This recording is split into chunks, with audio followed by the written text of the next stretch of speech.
Hi, this is Jaime again from the Online Therapy Clinic. Thank you for tuning in today in today's video. Today we are going to explore whether the thoughts are the issue in OCD or there is an alternative to it.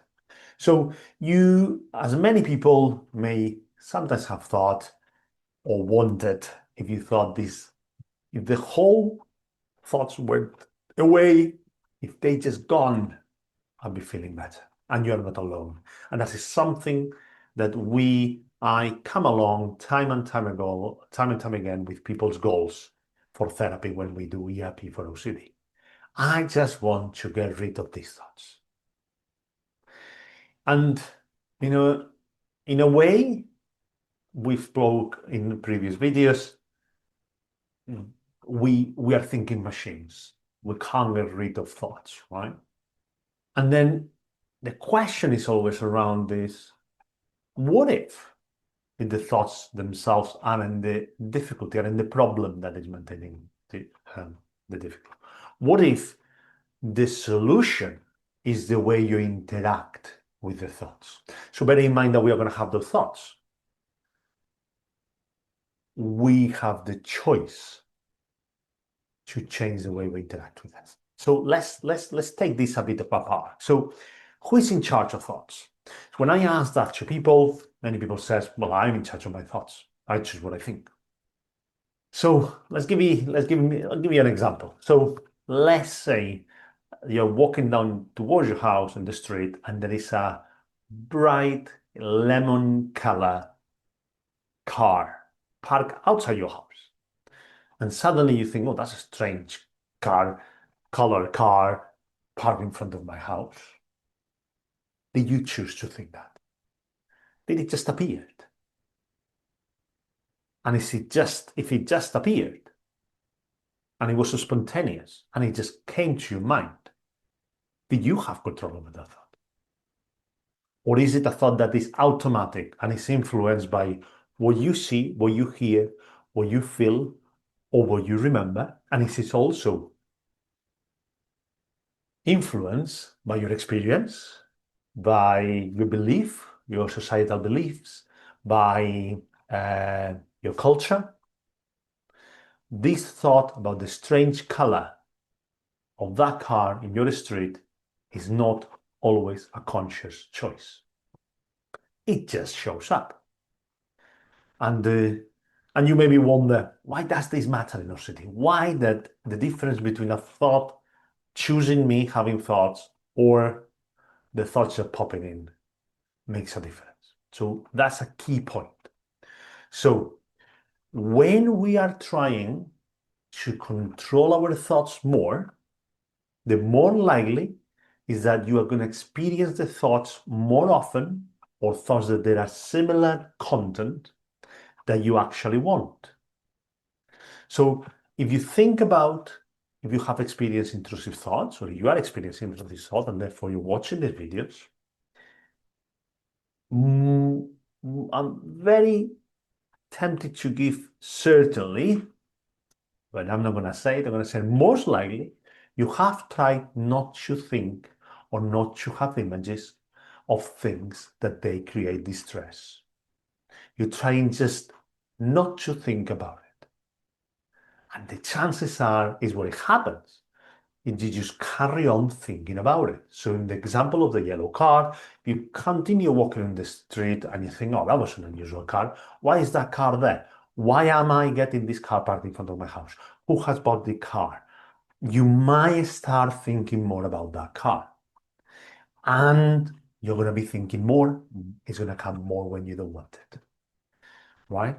So then it becomes from an automatic thought that comes in to something that you are trying to figure out and you're thinking more about it. So thinking about that, you got a question, you can drop us a comment and we're happy to answer in the time, in the time that we have time. So why does this sort of make this difference? So if you think about thinking and intrusive thoughts and thoughts or things that pops in your mind, we have those two levels. We have the level of the pop-up thought, spontaneous, automatic, outside of your control, based on your experience, upbringing, and so on and so forth, right? So there is a lot of elements why there will be a thought coming to your mind. And then the other part of that thinking is your response to the thoughts. And that's the part that you actually can control. You can control what you make out of those thoughts. So there are three areas you can control.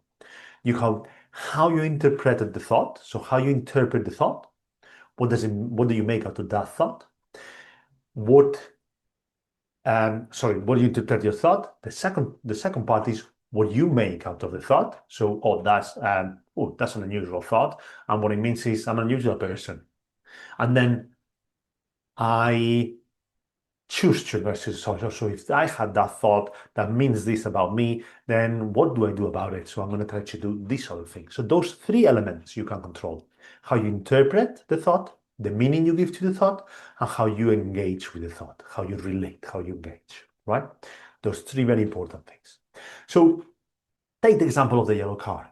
You notice that thought, that's a strange color, and then you let it pass. You don't dwell, you don't think, you don't analyze. That's a thought, that's a strange car, and carry on about my day. The thought is more likely to have passed. And the reason for that is because the importance that you gave that thought is not as big. Therefore, you decided what you wanted to do with that thought. Yeah? Okay. Any questions, you can drop us a comment, you can follow the channel, you can follow the playlist, and you can look at the next videos. So, another what if. What if we treated intrusive thoughts the same way, right? So what if the thoughts that now are more disturbing, the ones that may label as intrusive or obsessions, things like, did I leave the tap running? Did I run over someone? What if I'm a pedophile? Something bad will happen to my family. Does my partner love me? What if all these thoughts, that they are so distressing to you and they are so impactful and you're giving so much meaning and so much understanding and you've been engaging with them in that different way, what if we'll treat it like the yellow color car, that just bright color car? It's a thought that pops up with no real meaning, right? Would they feel less disturbing? Would they be less likely to come back? Would we be able to let them go of that control, of the thought control, right? Now, this is a big part that we in therapy, we need to work with people because it's a very difficult shift. This is not easy, especially if you've been years assigning urgency and meaning to those thoughts. Saying, just let it go, it doesn't really cut it. In fact, it sounds so invalidating that is utterly upsetting for people. Not just let it go is meaningless. It's not what we are saying. That's not what we say.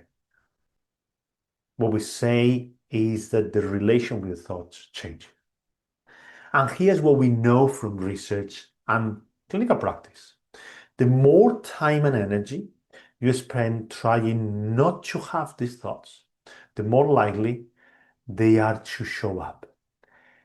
And then recovery doesn't happen, meaning the thoughts don't really get eliminated. They don't disappear. It just keeps coming and coming. So what we sort of invite people is to change the relation with the thoughts once we cannot do the thoughts. We have these three things that we mention with the thoughts. We mention the interpretation of the thoughts.